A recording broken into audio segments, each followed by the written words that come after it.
Welcome to top Telugu media. ముందుగా bulletin లో headlines చూద్దాం.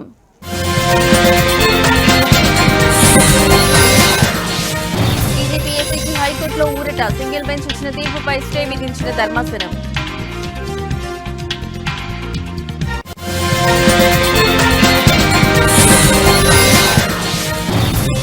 ఈ కార్ రేస్ లో కీలక పరిణామం. అధికారులపై చర్యలకు విజిలెన్స్ సిఫార్సు.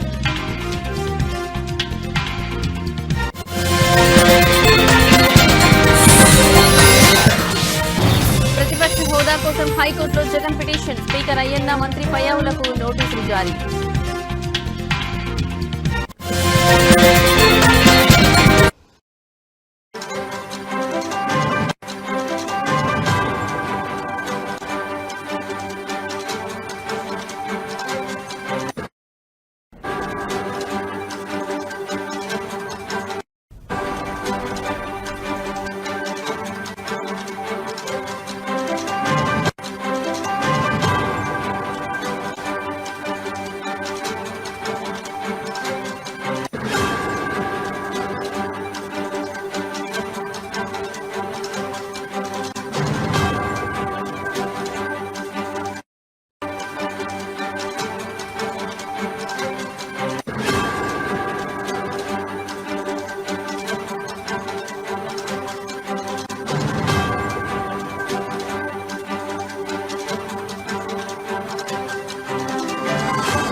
రైట్, ఇక బ్రేకింగ్ న్యూస్ చూస్తున్నాం. తెలంగాణ పబ్లిక్ సర్వీస్ కమిషన్ టీజీపీఎస్సీకు హైకోర్టులో ఊరట లభించింది. గ్రూప్ 1 వివాదంపై హైకోర్టు డివిజనల్ బెంచ్ సంచలన తీర్పు వెలువరించింది.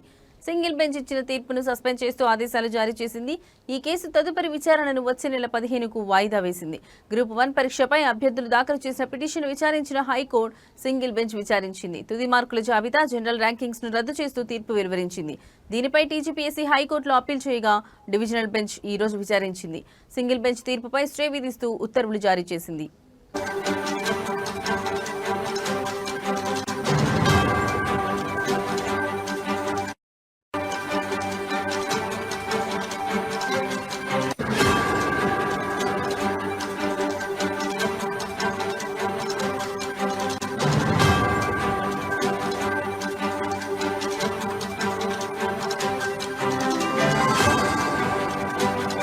రైట్, ఇక బ్రేకింగ్ న్యూస్ చూస్తున్నాం. తెలంగాణ పబ్లిక్ సర్వీస్ కమిషన్ కు హైకోర్టులో ఊరట లభించింది.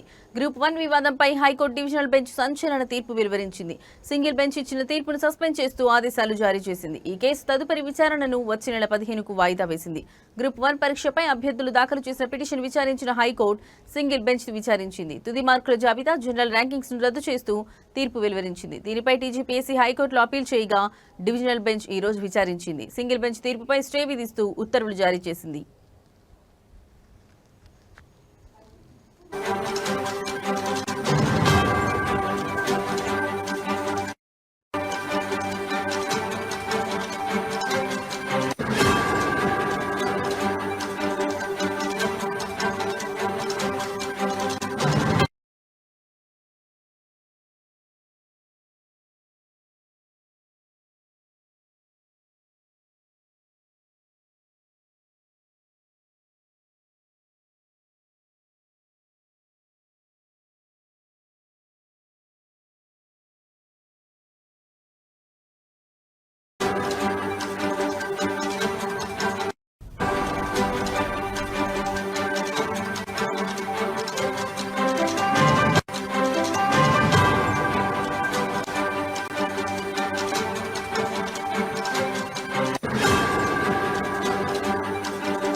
రైట్, ఇక బ్రేకింగ్ న్యూస్ చూస్తున్నాం. రాష్ట్ర రాజకీయాల్లో సంచలనం సృష్టిస్తున్న ఫార్ములా ఈ కార్ రేస్ కేసులో కీలక పరిణామం చోటు చేసుకుంది. అధికారులపై చర్యలకు విజిలెన్స్ సిఫార్సు చేసింది. ఈ కేసులో నిందితులుగా ఉన్న సీనియర్ ఐఏఎస్ ఆఫీసర్, అప్పట్లో హెచ్ఎండిఏ కమిషనర్గా కొనసాగిన అరవింద్ కుమార్, హెచ్ఎండిఏ మాజీ చీఫ్ ఇంజనీర్ బిఎల్ఎన్ రెడ్డిలపై చర్యలకు విజిలెన్స్ గ్రీన్ సిగ్నల్ ఇచ్చింది. ఫార్ములా ఈ కార్ రేసులో అరవింద్ రెడ్డి, బిఎల్ఎన్ రెడ్డిలు కీలకంగా ఉన్నారు. ఈ ఫార్ములా కార్ ఈ రేసులో క్విడ్ ప్రోకో జరిగిందని తేల్చిన ఈసీబీ ఈ కేసులో ప్రాసిక్యూషన్ కి అనుమతి ఇవ్వాలని ఇటీవల ప్రభుత్వానికి నివేదిక పంపించింది. ఈ నివేదికను ప్రభుత్వం విజిలెన్స్ కమిషన్ పరిశీలనకు పంపించింది. ఈ నివేదికను పరిశీలించిన విజిలెన్స్ కమిషన్ అధికారులపై చర్యలకు నిర్ణయం తీసుకుంది. ఈ మేరకు అధికారులపై చర్యలకు సిఫార్సు చేసింది.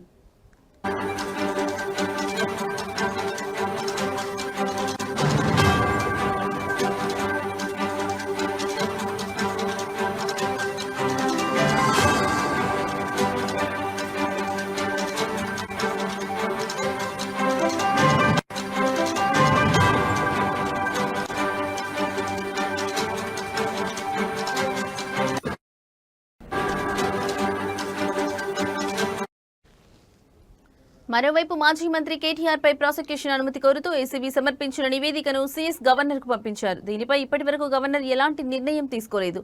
తాజా పరిణామాల నేపథ్యంలో మాజీ మంత్రి బీఆర్ఎస్ వర్కింగ్ ప్రెసిడెంట్ కేటీఆర్ విషయంలో గవర్నర్ ఎలాంటి నిర్ణయం తీసుకోనున్నారు అనేది ఉత్కంఠగా మారింది. కాగా బీఆర్ఎస్ హయాంలో 2023లో హైదరాబాద్ లో నిర్వహించిన ఫార్ములా ఈ కార్ రేస్ కోసం విదేశీ సంస్థలకు నిబంధనలకు విరుద్ధంగా సొమ్ము చెల్లించారని, తద్వారా ప్రభుత్వానికి 54.88 కోట్ల మేర నష్టం వాటిల్లిందన్న ఆరోపణలపై ఏసీబీ కేసు నమోదు చేసి దర్యాప్తు చేస్తోంది.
రైట్, ఇక బ్రేకింగ్ న్యూస్ చూస్తున్నాం. ఆంధ్రప్రదేశ్ శాసనసభలో ప్రతిపక్ష హోదా కల్పించాలంటూ వైసీపీ అధినేత జగన్ దాఖలు చేసిన పిటిషన్ పై ఈ రోజు హైకోర్టులో కీలక పరిణామం చోటు చేసుకుంది.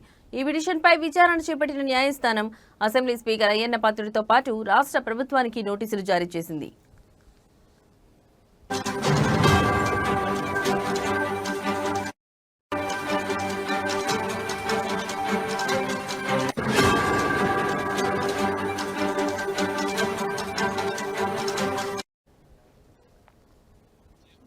విచారణ సందర్భంగా ప్రతివాదుల జాబితాలో ఉన్న స్పీకర్ అయ్యన్న పాత్రుడు, శాసనసభ వ్యవహారాల శాఖ మంత్రి పయ్యావుల కేశవ్, శాసనసభ కార్యదర్శి ప్రసన్నకుమార్ కు ఉన్నత న్యాయస్థానం నోటీసులు జారీ చేసింది. ఈ వ్యవహారంపై తదుపరి విచారణను అక్టోబర్ 4వ తేదీకి వాయిదా వేసింది. కాగా గతంలో జగన్ దాఖలు చేసిన మరో పిటిషన్ను కూడా ఈ కేసుతో కలిపి విచారించాలని న్యాయస్థానం ఆదేశించడం గమనార్హం.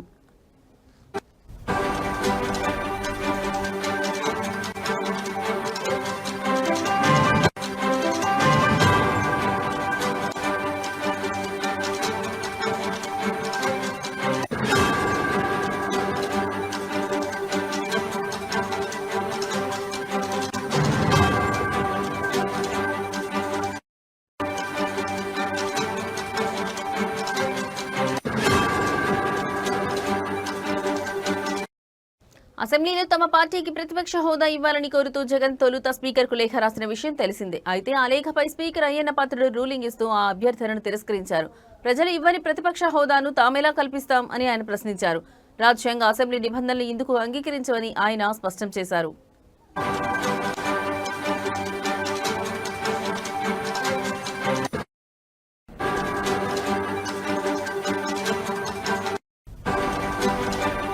స్పీకర్ ఇచ్చిన ఈ రూలింగ్ ను సవాల్ చేస్తూ జగన్ హైకోర్టును ఆశ్రయించారు. తనకు ప్రతిపక్ష హోదా కల్పించేలా స్పీకర్ను ఆదేశించాలని ఆయన తన పిటిషన్లో కోరారు. దీనిపై ఇవాళ విచారణ చేపట్టిన హైకోర్టు ప్రతివాదులకు నోటీసులు జారీ చేయడంతో ఈ వ్యవహారం మరో మలుపు తిరిగింది.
రైట్ ఇక బ్రేకింగ్ న్యూస్ చూస్తున్నాం. రాష్ట్రంలో స్థానిక సంస్థల ఎన్నికల నిర్వహణకు తాము సిద్ధంగా ఉన్నట్లు ఎన్నికల సంఘం ప్రభుత్వానికి లేఖ ద్వారా తెలియజేసింది. అన్ని పరిస్థితులు అనుకూలిస్తే ఈ నెల 29న ఎన్నికల షెడ్యూల్ను విడుదల చేయనున్నట్లు ఈసీ వెల్లడించింది. ఎన్నికల నిర్వహణకు సంబంధించి సరైన కార్యాచరణ ప్రణాళిక ఇవ్వాలని ఈసీ ప్రభుత్వాన్ని కోరింది. నెల రోజుల వ్యవధిలో ఎన్నికల ప్రక్రియను పూర్తి చేయాలని ఈసీ ప్రణాళిక వేస్తోంది. దీంతో వచ్చే నెలలో స్థానిక సంస్థల ఎన్నికలు జరిగే అవకాశం ఉంది. ఈ ఎన్నికల్లో బీసీ రిజర్వేషన్లపై ప్రభుత్వం ప్రత్యేక జీవో విడుదల చేయనుంది. ఈ జీవో విడుదలైన తర్వాతే ఎన్నికల ప్రక్రియ మరింత ముందుకు సాగుతుంది. ఎన్నికలు సమీపిస్తున్న తరుణంలో గ్రామాల్లో ఇప్పటికే సందడి మొదలైంది. దసరా పండుగ తర్వాత గ్రామాల్లో ఎన్నికల హడావిడి మరింత ఊపందుకోనుంది. ప్రస్తుతం నిలిచిపోయిన స్థానిక సంస్థల ఎన్నికలు త్వరలో జరగనున్న నేపథ్యంలో అధికార ప్రతిపక్ష పార్టీలు అభ్యర్థుల ఎంపికపై దృష్టి సారించాయి. గ్రామాల్లో రాజకీయ వాతావరణం వేడెక్కనుంది.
రైట్ ఇక బ్రేకింగ్ న్యూస్ చూస్తున్నాం. ప్రస్తుత ప్రపంచ ఆర్థిక అనిశ్చితుల కారణంగా పెట్టుబడిదారులు బంగారంపై భారీగా పెట్టుబడులు పెడుతుండటంతో త్వరలోనే 10 గ్రాముల బంగారం ధర 2 లక్షలకు చేరే అవకాశం ఉందని ప్రఖ్యాత స్టాక్ బ్రోకరేజ్ సంస్థ Jefferies global head Chris Wood అంచనా వేశారు.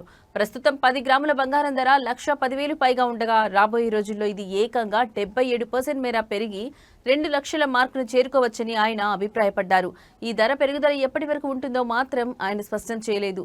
ప్రపంచవ్యాప్తంగా ఆర్థిక వ్యవస్థల్లో నెలకొన్న అనిశ్చితి, ద్రవ్యోల్బణం, భౌగోళిక రాజకీయ ఉద్రిక్తతల వంటి కారణాల వల్ల సురక్షితమైన పెట్టుబడిగా భావించే బంగారంపై ఇన్వెస్టర్లు దృష్టి సారిస్తున్నారని నిపుణులు చెబుతున్నారు. ప్రస్తుతం దేశీయ మార్కెట్లో 10 గ్రాముల బంగారం ధర 1,10,000 పైనే పలుకుతోంది. అదేవిధంగా వెండి ధర కూడా కిలోకు 1,40,000 మార్కును దాటింది. ఈ ధరలు రోజురోజుకు పెరుగుతూనే ఉన్నాయి. ఈ నేపథ్యంలో క్రిస్ వుడ్ అంచనాలు నిజమైతే బంగారం ధర కొత్త శిఖరాలను చేరుకోవడం ఖాయమని మార్కెట్ వర్గాలు భావిస్తున్నాయి.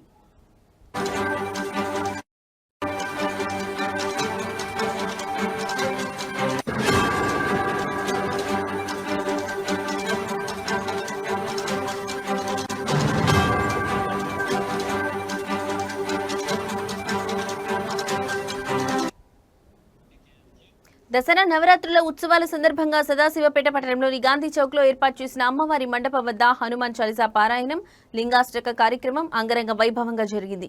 ఈ కార్యక్రమానికి మహిళలు, భక్తులు వందలాదిగా తరలివచ్చారు. భక్తి శ్రద్ధలతో హనుమాన్ చాలీసా పారాయణంలో పాల్గొన్నారు.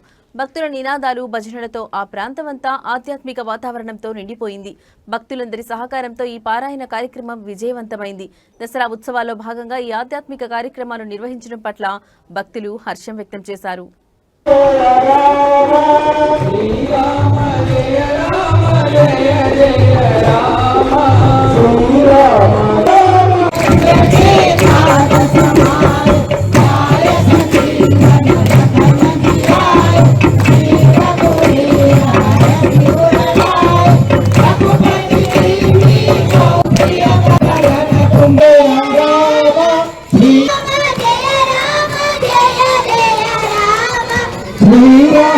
Jaya Rama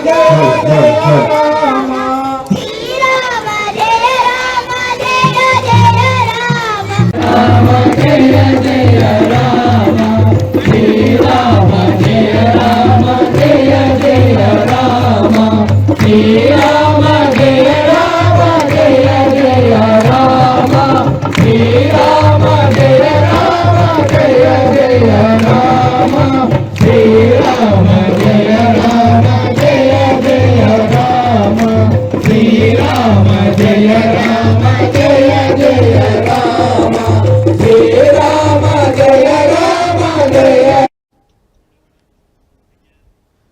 బైపాస్ రోడ్డులో వర్షాల వల్ల ఏర్పడిన గుంతల మరమ్మతులు వెంటనే చేపట్టాలని, రోడ్డు వెడల్పు పనులను వేగవంతం చేయాలని డిమాండ్ చేస్తూ Adityanagar colony welfare association committee ఆధ్వర్యంలో నేడు నిరసన ర్యాలీ నిర్వహించారు. కాలనీ అధ్యక్షులు జి సాయిలు నాయకత్వంలో గుంతలు పడ్డ చోట నిలబడి నిరసన తెలియజేశారు. ఈ సందర్భంగా కాలనీ అధ్యక్షులు జి సాయిలు మాట్లాడుతూ బైపాస్ రోడ్డులోని స్వీట్ హౌస్ వద్ద వర్షాల కారణంగా ఏర్పడిన పెద్ద గుంత వల్ల చాలా మంది ద్విచక్ర వాహనదారులు కింద పడి ప్రమాదాలకు గురవుతున్నారని ఆవేదన వ్యక్తం చేశారు. ప్రజల సమస్యలను పట్టించుకోవాల్సిన ఆర్ఎండ్బి మరియు మున్సిపల్ అధికారులు నిర్లక్ష్యం వహిస్తున్నారని ఆయన ఆగ్రహం వ్యక్తం చేశారు. ప్రమాదాలు జరిగాక అయినా అధికారులకు పట్టింపు లేదా అని ప్రశ్నించారు.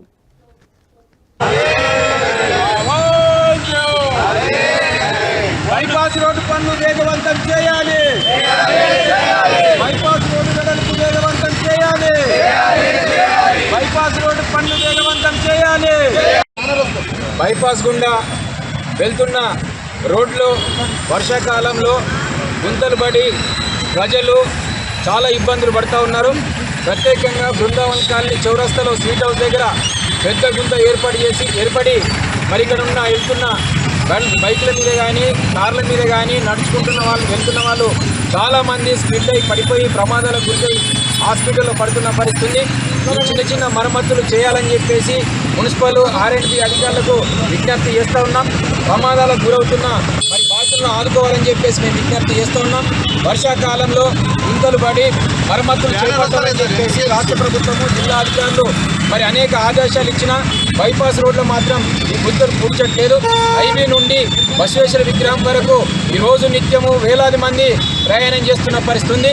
సంగారెడ్డి పట్టణంలో అనేక బస్సులు ఈ రోడ్డు గుండా వెళ్తూ ఉన్నారు. కొండాపూరు, సదాస్పేట మండలానికి సంబంధించిన గ్రామాలకు సంబంధించిన వేలాది మంది ఈ బైపాస్ గుండా వెళ్తున్న పరిస్థితి ఉంది. మరి చాలా మంది ఇక్కడ ప్రమాదాలు జరిగి గుంతలు పడి మరి గాయాలు అవుతున్నా మరి అధికారులు ఎందుకు పట్టించుకోవట్లని చెప్పేసి మేము ప్రశ్నిస్తూ ఉన్నాం. కేవలం ఒక టిప్పర్ మట్టి కానీ లేకుంటే కంకర కానీ మీకు ఇట్లాంటివి చేసినట్టయితే మరమ్మతులు చేసినట్టయితే ప్రజల ప్రాణాలను కాపాడడానికి అవకాశం ఉంటుంది. వెంటనే municipal doctor BR Ambedkar Konaseema జిల్లా రావులపాలెం మండలం ఈతకోట గ్రామంలోని జాతీయ రహదారి కొత్త సెంటర్లో కొలువై ఉన్న శ్రీ కనకదుర్గ అమ్మవారిని వాడపల్లి శ్రీ వెంకటేశ్వర స్వామివారి దేవస్థానం నూతన చైర్మన్ మధునూరి వెంకటరాజు దర్శించుకున్నారు. దసరా మహోత్సవాలను పురస్కరించుకుని ఆలయానికి వచ్చిన మధునూరి వెంకటరాజు దుర్గమ్మ ఆలయం అమ్మవారికి ప్రత్యేక పూజలు నిర్వహించి ఆశీస్సులు పొందారు. ఆలయానికి వచ్చిన ఆయనకు ఆలయ కమిటీ చైర్మన్ వెలుగట్ల రామకృష్ణ మరియు కమిటీ సభ్యులు ఆలయ మర్యాదలతో ఘన స్వాగతం పలికారు. ఇటీవల వాడపల్లి దేవస్థానానికి నూతన చైర్మన్ గా నియమితులైన వెంకటరాజు ఈతకోటలోని దుర్గామాత ఆలయ సందర్శన ప్రాధాన్యత సంతరించుకుంది.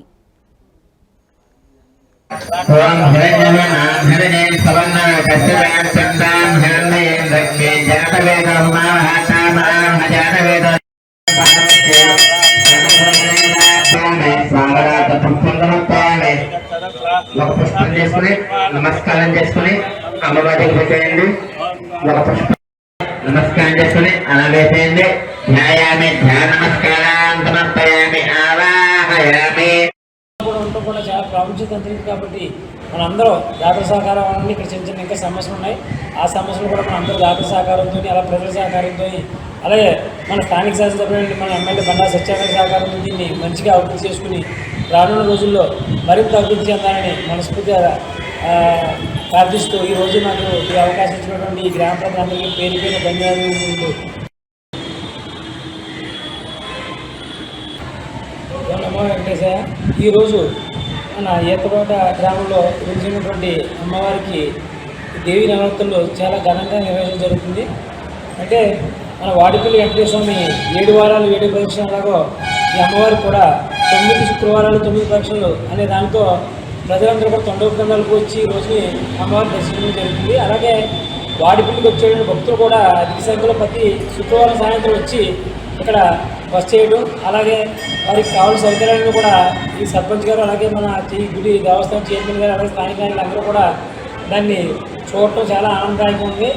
మన రానున్న రోజుల్లో కూడా మనం ఇటువంటి మన దేవాలయాలన్నింటిలో కూడా మనం చాలా ప్రసిద్ధిగా మనం పునర్నిర్మించుకుని అలాగే ఇంటికి కావాల్సిన వసతులు మౌలిక వసతులు అన్నీ కూడా సమకూర్చుకుని. నల్గొండ జిల్లా పోలీసులు వన్ టౌన్ పోలీస్ స్టేషన్ పరిధిలోని వైష్ణవి గ్రాండ్ రెస్టారెంట్ లో జరిగిన 80 లక్షల భారీ దొంగతనం కేసును విజయవంతంగా ఛేదించారు. ఈ కేసుకు సంబంధించి 3 నిందితులను అరెస్ట్ చేసి వారి నుంచి దొంగిలించిన సొమ్మును పూర్తిగా స్వాధీనం చేసుకున్నారు. కొంతకాలం క్రితం మిర్యాలగూడలోని ప్రసిద్ధ వైష్ణవి గ్రాండ్ రెస్టారెంట్ లోకి ప్రవేశించిన గుర్తు తెలియని వ్యక్తులు 80 లక్షల నగదును దొంగిలించారు. ఈ సంఘటనలో ఎటువంటి ఆధారాలు లభించకపోవడంతో కేసు పోలీసులకు సవాలుగా మారింది. దీనిపై వెంటనే స్పందించిన నల్గొండ జిల్లా ఎస్పీ శరత్ చంద్ర పవార్ ఐపీఎస్ ఈ కేసును ఛేదించేందుకు 4 ప్రత్యేక పోలీసు బృందాలను ఏర్పాటు చేశారు. పోలీసు బృందాలు వివిధ కోణాల్లో దర్యాప్తును ముమ్మరం చేశాయి. దర్యాప్తులో భాగంగా దొంగిలించిన డబ్బును ఆంధ్రప్రదేశ్లోని జగ్గయ్యపేటలో దాచిపెట్టినట్లు పోలీసులకు కీలక సమాచారం అందింది. ఆ డబ్బును తీసుకునేందుకు నిందితులు జగ్గయ్యపేట వస్తున్నారని తెలుసుకున్న పోలీసులు వ్యూహాత్మకంగా వలపన్ని 3 అదుపులోకి తీసుకున్నారు.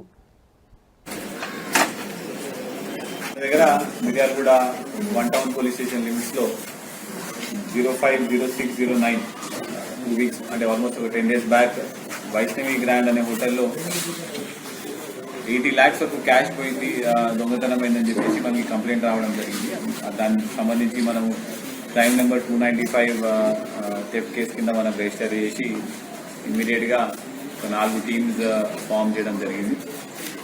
ఇవన్నీ కూడా డిఎస్పీ మిర్యాలగూడ గారి ఆధ్వర్యంలో ఈ 4 టీమ్స్ మనం ఫామ్ చేసి టీమ్స్ అన్నింటినీ కూడా మనం వేరు విభాగాల్లో ఇన్వెస్టిగేషన్ చేసి మళ్ళీ ఎవ్రీడే ఆఫీసర్ డిఎస్పీ గారు కోఆర్డినేట్ చేసే విధంగా మనం కూడా మన ప్లాన్ వేయడం జరిగింది. అయితే డీటెయిల్స్కి వెళ్తే ఈ వైష్ణవి గ్రాండ్ అనే రెస్టారెంట్లో ఫస్ట్ ఫ్లోర్లో ఒక 80 lakhs వరకు క్యాష్ వాళ్ళు అప్పుడే తీసుకుని వచ్చి అక్కడ పెట్టడం జరిగింది.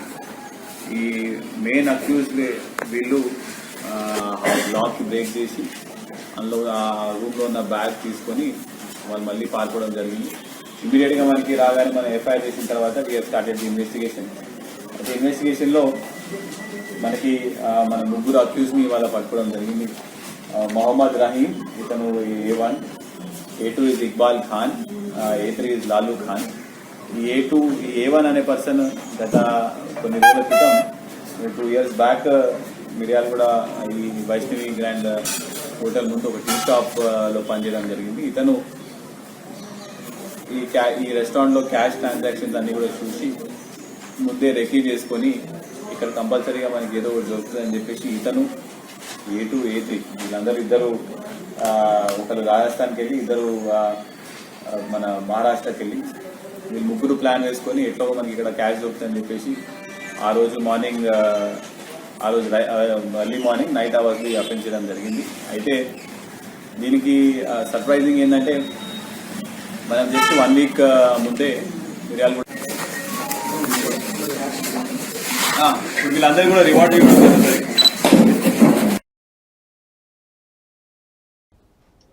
ఇవి ఇప్పటివరకు నా బులెటిన్ అప్డేట్స్. నమస్తే.